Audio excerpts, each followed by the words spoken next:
cumprimento a igreja com a graça e a paz do nosso Senhor e Salvador Jesus Cristo. Sempre é motivo de alegria, motivo de muito prazer poder estar reunidos com os irmãos para podermos falar um pouquinho da palavra do Senhor. E dessa noite, eu gostaria de estar falando a respeito de um tema. Nós falamos muito a respeito de fé, mas eu quero falar também a respeito de fé e incredulidade, porque existe dois tipos de fé. Existe a fé verdadeira e aquela fé que temos somente para alcançarmos as coisas temporais, as coisas que, com o passar do tempo, quando formos chamados, formos recolhidos, tudo aquilo que a gente conseguiu por essa fé, aqui mesmo vai ficar.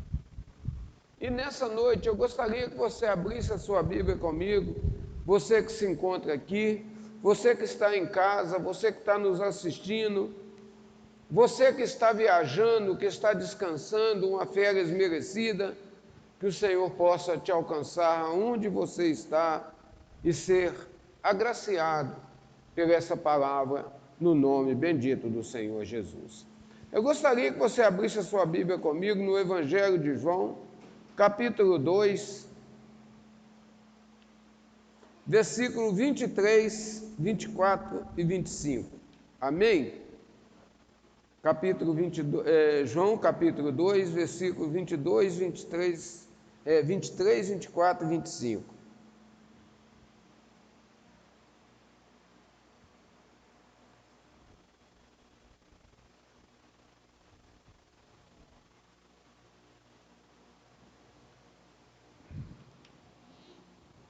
Amém?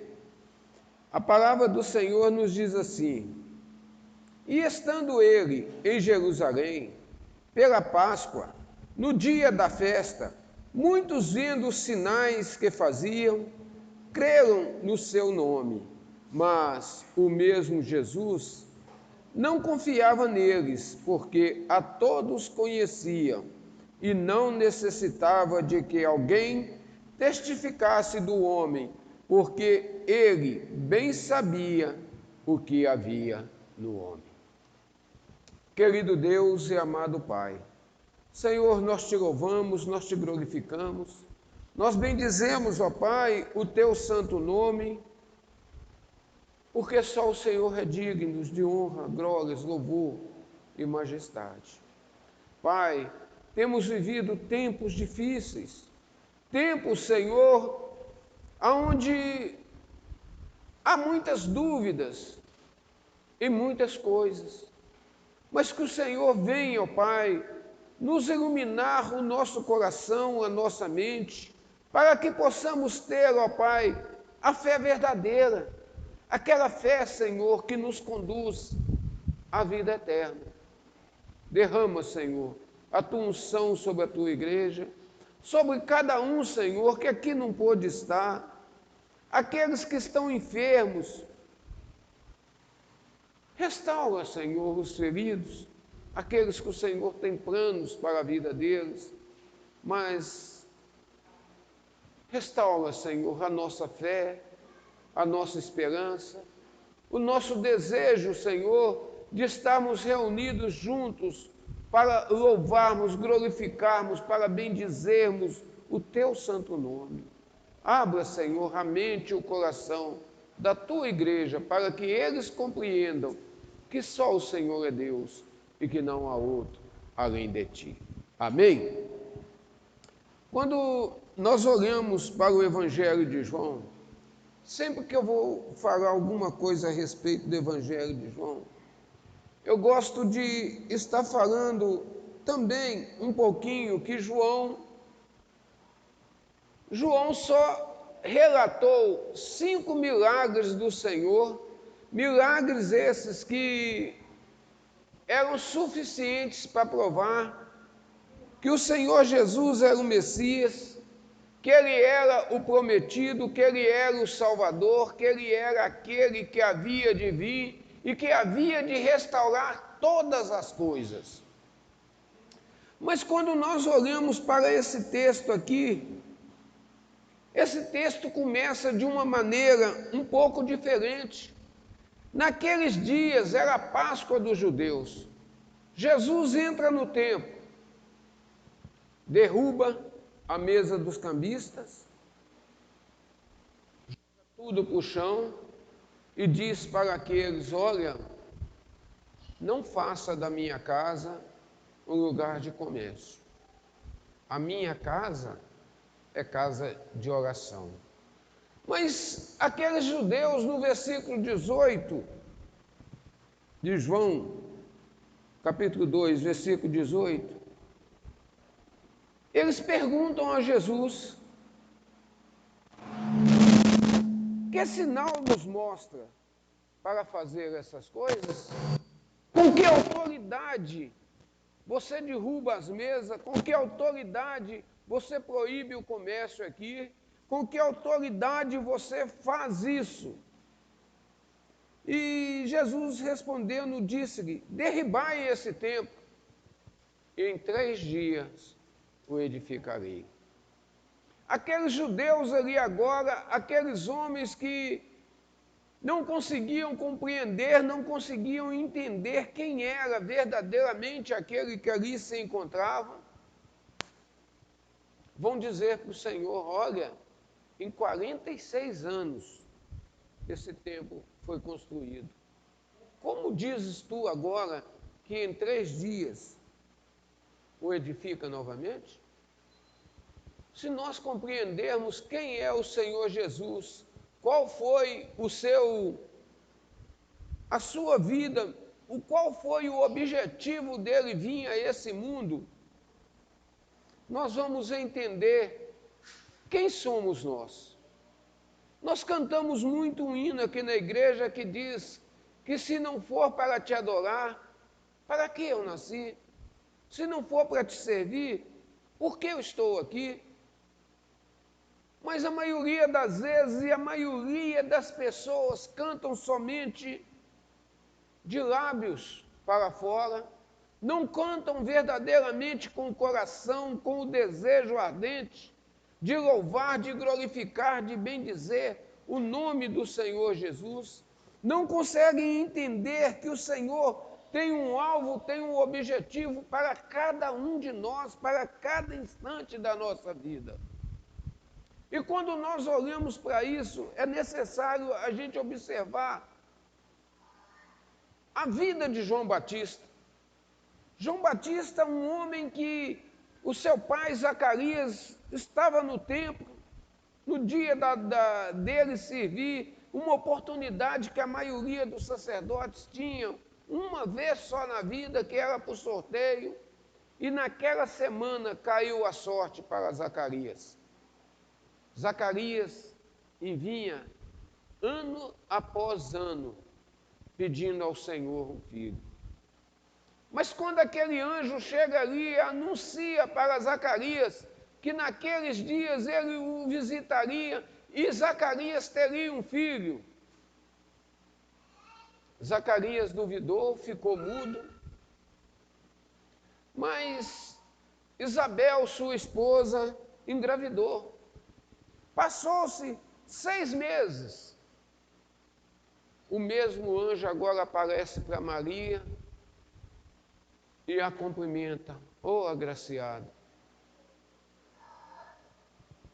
Maria não entendeu nada, mas ele disse: olha, de ti virá o Salvador. De ti vai nascer o Salvador. Maria não compreendeu, não entendeu, mas ela falou, ela declarou, ela aceitou: eis aqui a serva do Senhor, se o Senhor me escolheu, eu estou aqui. E tudo se cumpre na vida de Maria. Ela pergunta para o anjo: mas como isso acontecerá? Eu não tenho marido, eu não conheço um varão. O anjo fala com ela: a sombra do Altíssimo te encobrirá. E ali começa Deus se fazendo carne para habitar entre nós. E quando nós olhamos para essas passagens, foi justamente 6 meses depois que Isabel tinha se engravidado. E o anjo agora avisa para Maria: olha, tem uma mulher na montanha, ela é sua prima, vai lá, ela é uma parente sua, vai lá que ela também está grávida. E Maria vai. João Batista, dentro da barriga da mãe de Isabel, ele cumprimenta o Salvador. Ele cumprimenta o Salvador dentro da barriga. Mas João agora vai ter uma vida completamente estranha. Uma vida que, se nós observarmos direitinho nos dias de hoje, ninguém iria querer servir ao Senhor com a vida que João Batista viveu. João viveu 30 anos de sua vida no deserto, 30 anos comendo gafanhoto e tomando mel de pederneira, mel que dá na pedra. Este era o alimento de João Batista. Mel silvestre e gafanhotos. Mas quando chega na hora exata, João era aquele profetizado pelo profeta do Antigo Testamento que diz: olha, virá um que irá anunciar, pré-anunciar o início a vinda do Messias. Mas assim como João era 6 meses mais velho do que o Senhor, seu ministério também só durou 6 meses. João começa seu ministério e durante 6 meses ele anuncia: arrependei-vos, arrependei-vos, raça de víbora, raça de cobra, é chegado a vós o reino dos céus. E 6 meses o ministério acaba. Muitas das vezes, meu irmão, nós não conseguimos compreender o chamado de Deus para as nossas vidas. O Senhor nos chama, mas muitas das vezes nós olhamos, nós só queremos a parte boa, a parte bonita, a parte financeira, a parte que nós temos um chamado, o Senhor nos chamou, nos escolheu, mas nós ficamos somente no superfície. Como um pregador do passado aí, o fundador da pregação da prosperidade, chamado Oral Roberts. Esse cara, nos anos 50, esse cara descobriu um versículo de 3 João, versículo 2 ou 3. Vamos ver lá. Isso não estava... 3 João.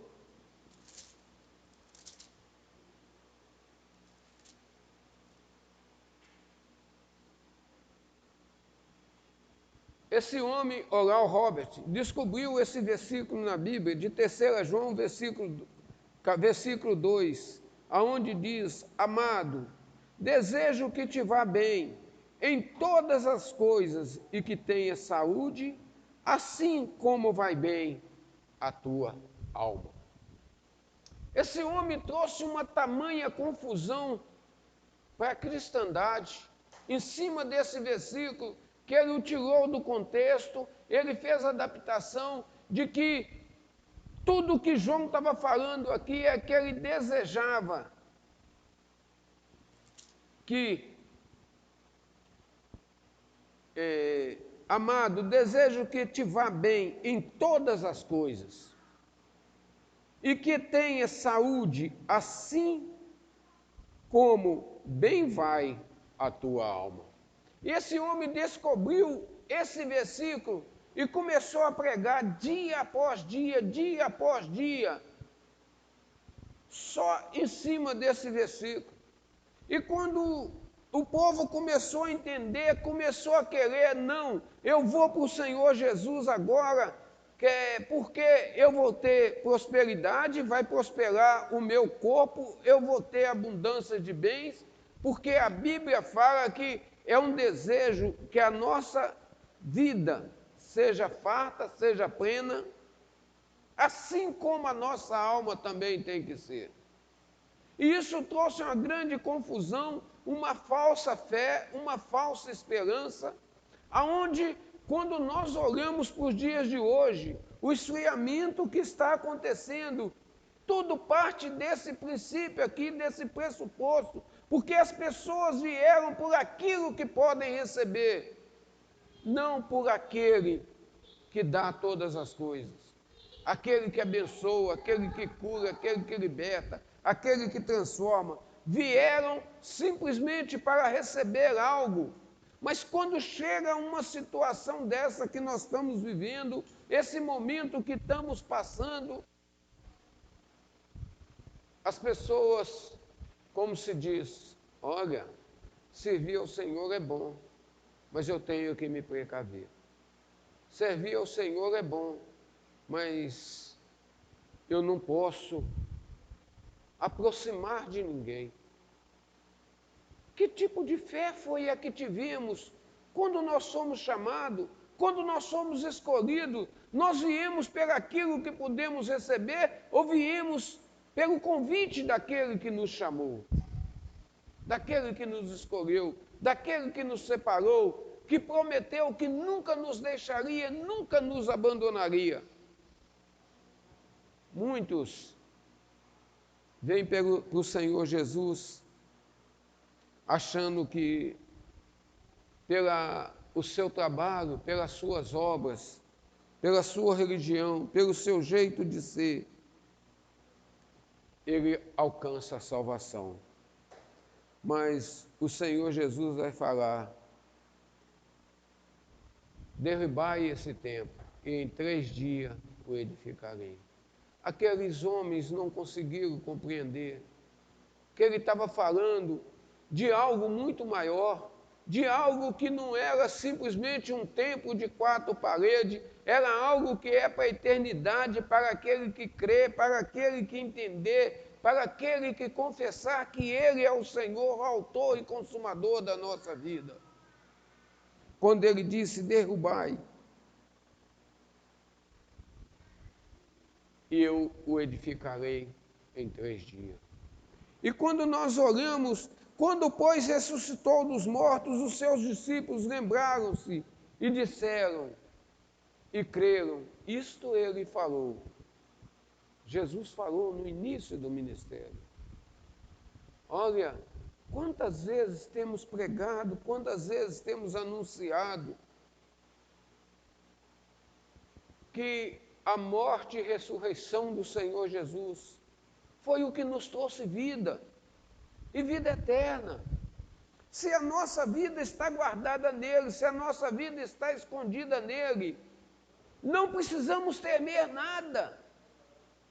Não precisamos temer nada, porque ele que nos deu a vida, ele também tem autoridade para tirar quando e como e quando ele quiser. Sabemos que essa doença está aí, essa pandemia tem levado muitas pessoas, mas não vai ninguém sem a permissão e sem a autoridade do Senhor. E se algum servo de Deus, se algum filho de Deus for recolhido, é porque foi pela permissão dele, é porque o tempo venceu. Assim como João Batista, o ministério dele era de apenas 6 meses. Nós não sabemos quanto tempo é o nosso ministério. Então, enquanto estamos nesse corpo, enquanto estamos nessa vida, façamos o bem sem olhar a quem, vivamos a nossa vida sossegada, tranquila, dia após dia, porque não sabemos o que acontecerá amanhã, mas tudo o que fizermos, façamos para louvor, honra e glória do Senhor. Que a nossa vida seja, o principal seja servir ao Senhor, louvar e glorificar, que para isso foi que nós nascemos, para isso que nós estamos aqui, é simplesmente isso. para adorar, para louvar, para glorificar, para bendizer o nome do Senhor Jesus. E assim como nos nossos dias,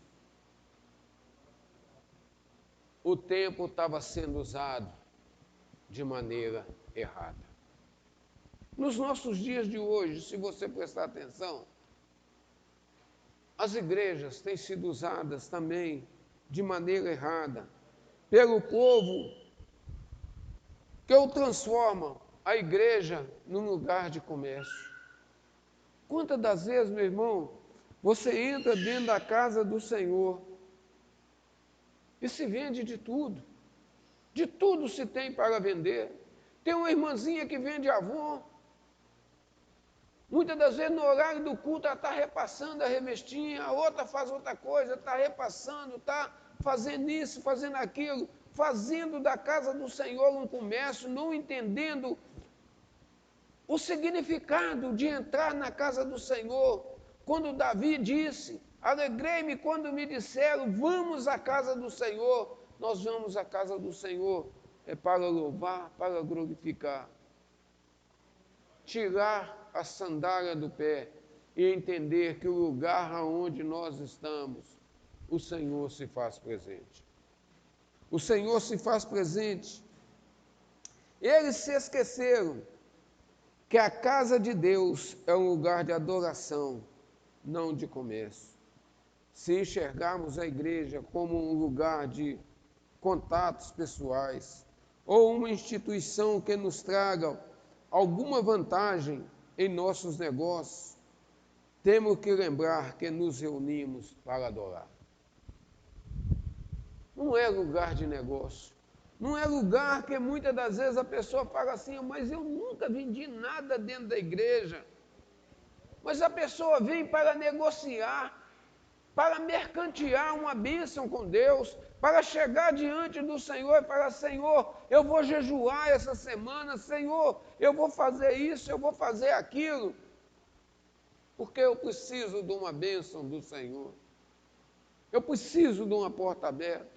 Eu preciso, Senhor, que o Senhor me cure, que o Senhor liberte fulano. Entramos na brecha para as pessoas, negociando, mercanteando algo no templo do Senhor, quando nós temos que vir somente para louvar, glorificar e adorar aquele que é digno. Os dias são os mesmos, os tempos são o mesmo.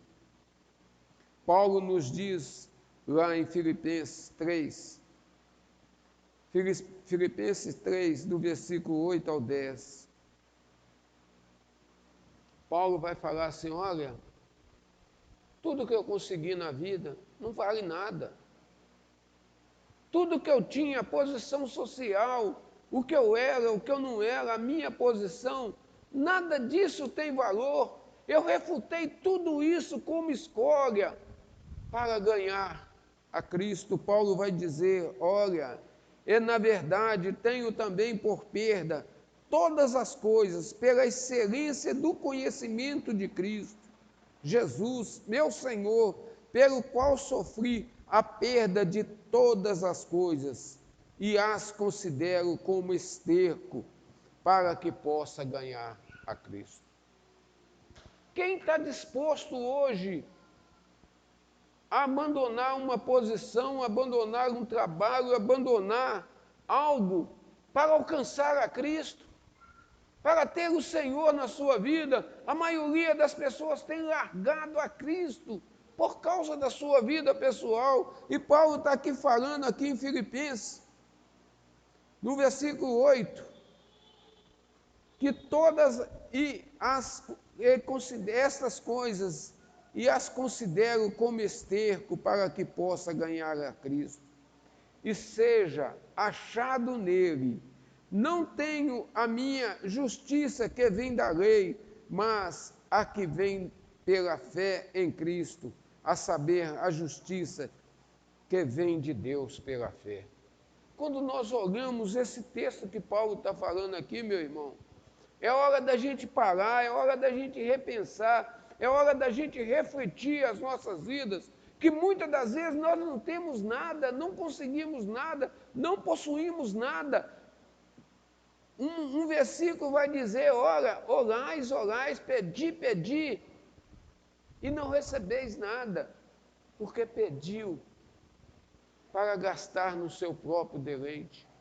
Aqueles que vêm tentando negociar com o Senhor, nunca conseguem. Venha somente para adorar, venha somente para se derreter na presença do Senhor, para se entregar, para dizer, Senhor, eis-me aqui, sou pecador, sou carente de Ti, preciso, Senhor, da Tua presença na minha vida.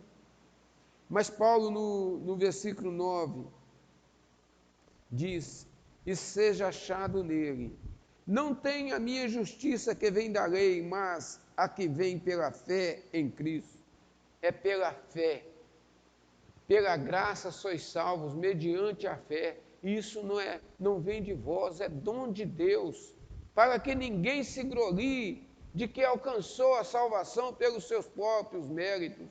Paulo era um servidor, ele era temente a Deus, servia a lei, cumpria a lei de Deus.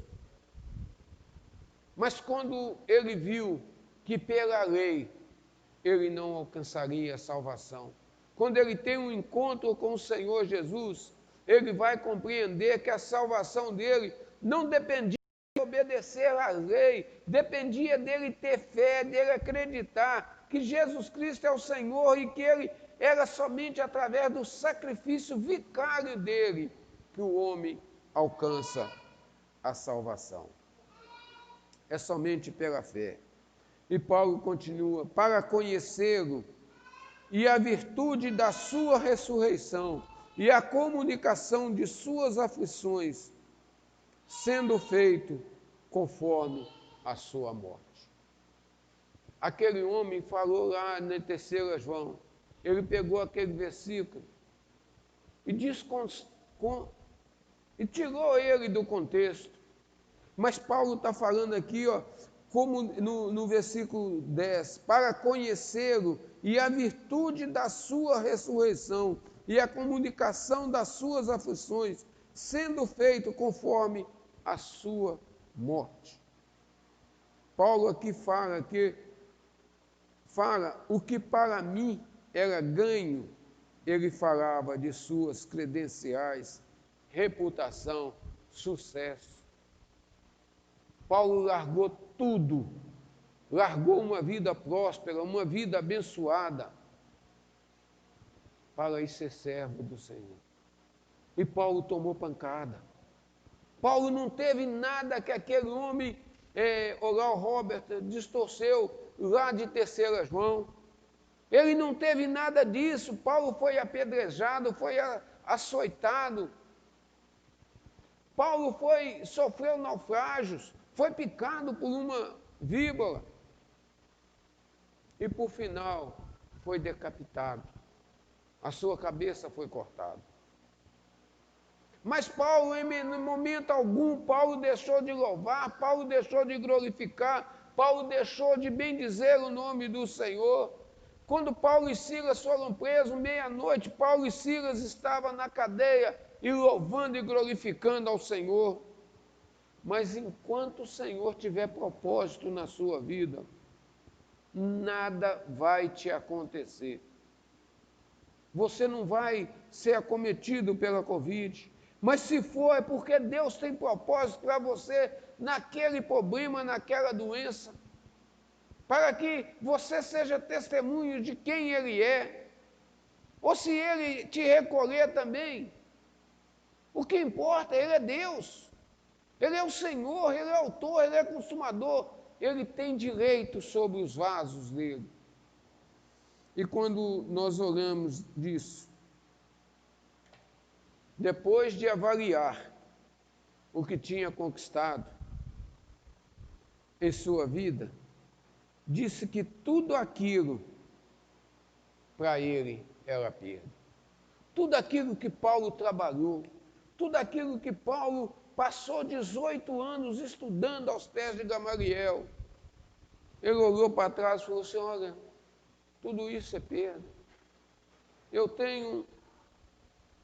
tenho uma cidadania romana, eu tenho tantas coisas que eu lutei para ter, eu tenho uma posição, eu tenho autoridade, eu tenho poder, eu tenho cartas para ir aonde quiser, prender os cristãos, prender aqueles que são do caminho.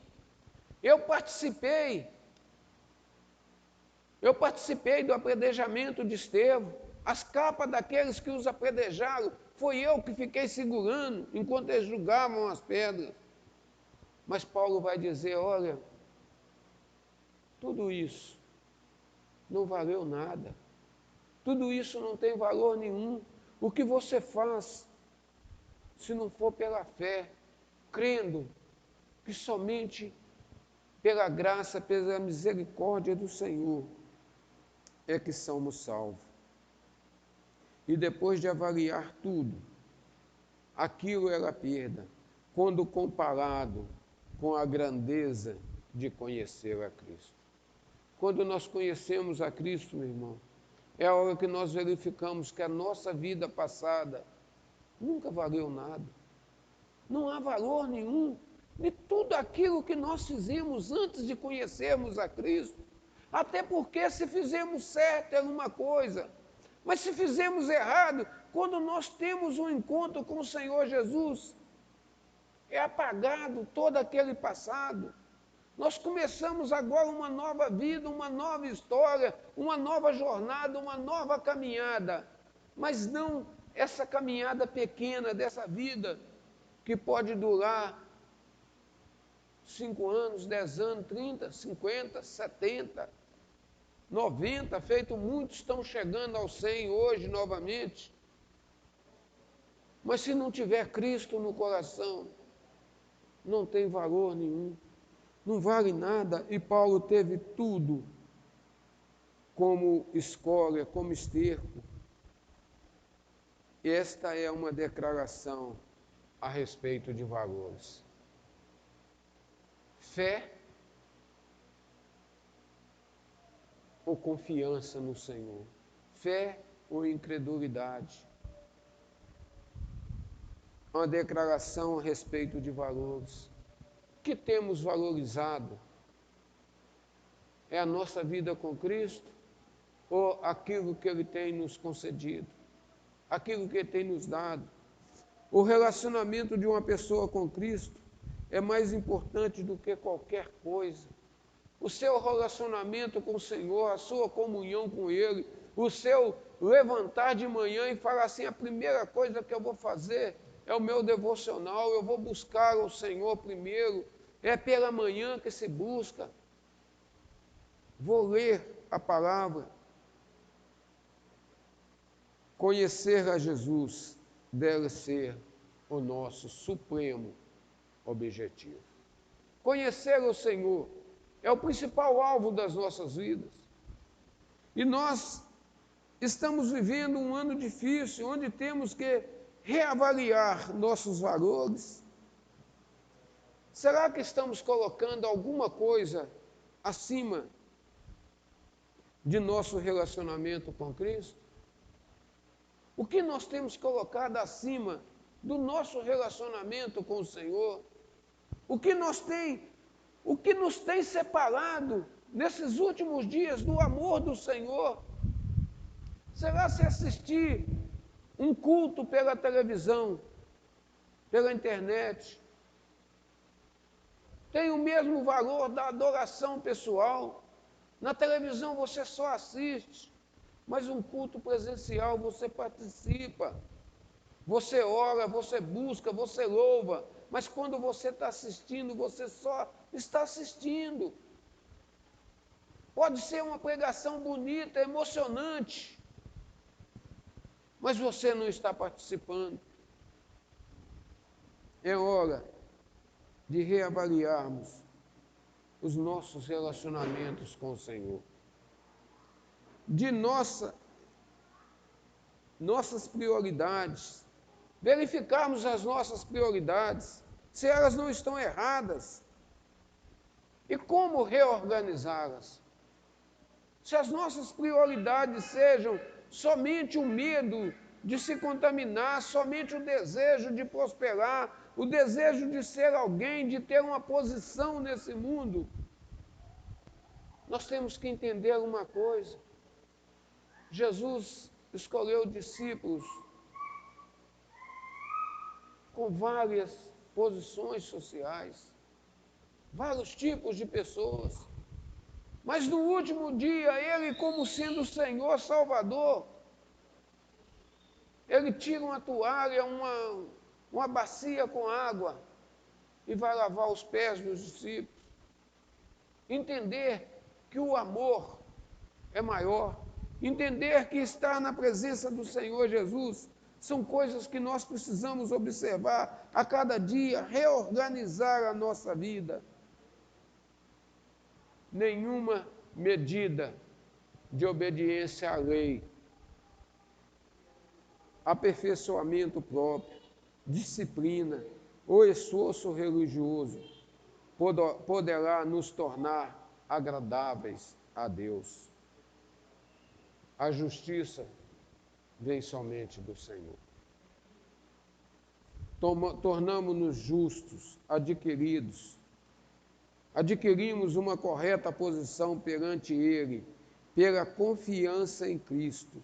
Ele troca os nossos pecados e fraquezas por sua perfeita justiça. Aquele que não conheceu o pecado, se fez pecado por nós. Aquele que não conheceu o pecado, se fez pecado por nós, para que nele fôssemos feitos justiça de Deus. No mundo,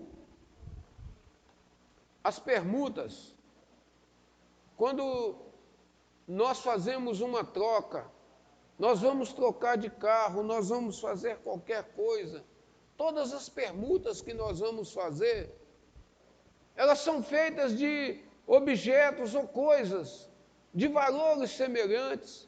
Se vamos trocar um carro pelo outro, ou você volta a diferença, ou você vai trocar um pelo mesmo, mais ou menos o mesmo valor. Se é um animal, o cara tem um cavalo bom, quer trocar por um cavalo do outro fazendeiro, eles vão olhar as duas coisas, ver se os valores estão iguais. Mas com Deus é diferente. A permuta com Deus é outra coisa. No mundo são bens de iguais valor, mas Deus se oferece a trocar sua justiça pelos nossos pecados.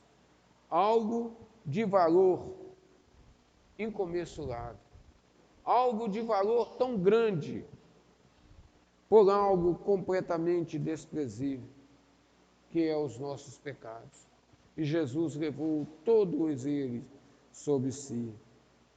Por isso, meu irmão, devemos ser agradecidos pela generosidade do Senhor.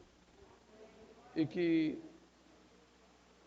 essa palavra possa ficar no seu coração, ter ficado no seu coração, e que a gente possa reavaliar a nossa fé, as nossas atitudes, o que tem sido as prioridades na nossa vida, aonde nós temos colocado a nossa fé, a nossa confiança, se realmente nós temos confiado nas promessas do Senhor para a nossa vida, ou estamos esperando por Ele somente para as coisas dessa vida.